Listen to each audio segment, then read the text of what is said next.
السلام علیکم ورحمۃ اللہ وبرکاتہ۔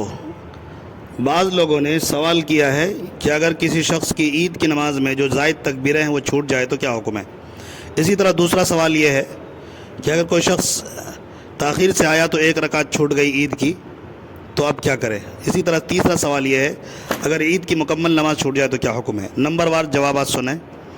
پہلے سوال کا جواب یہ ہے کہ جب زائد تکبیر چھوٹ جائے تو جب وہ شریک ہو تو دیکھے کہ امام قرات میں ہے یا رکوع میں ہے۔ اگر قرات میں ہے تو قرات کے دوران ہی تکبیر تحریمہ کہنے کے بعد 3 زائد تکبیریں کہہ لے، اور اگر رکوع میں چلا گیا ہے اور اس کو یقین ہو کہ اگر میں 3 تکبیر کہہ لوں تو امام جب تک سر نہیں اٹھائے گا رکوع سے تب تو ٹھیک ہے، وہ کہہ کر رکوع میں شامل ہو جائے۔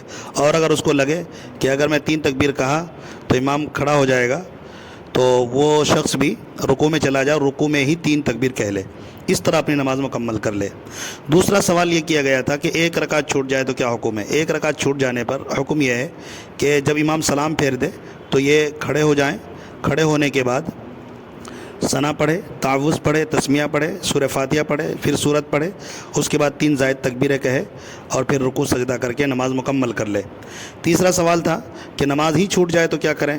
نماز چھوٹ جانے کے بعد کوشش کرے کہ اگر عید کی نماز کا وقت باقی ہو تو کسی شخص کو ساتھ میں لے لیں۔ اگر ایک شخص بھی مل جاتا ہے تو 2 آدمی سے بھی عید کی نماز ہو جاتی ہے، تو وہ عید کی نماز 2 آدمی مل کر بھی ادا کر لیں، کہیں پر نماز مسجد میں کر لیں یا کسی ہال میں کر لیں۔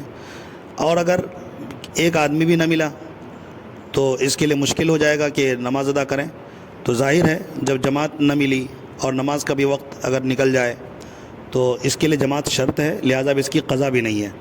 یعنی کہ یہ سوچے کہ میں اکیلے پڑھ لوں تو اکیلے نماز نہیں ہوتی، لہذا اس کی قضا بھی ضروری نہیں ہے۔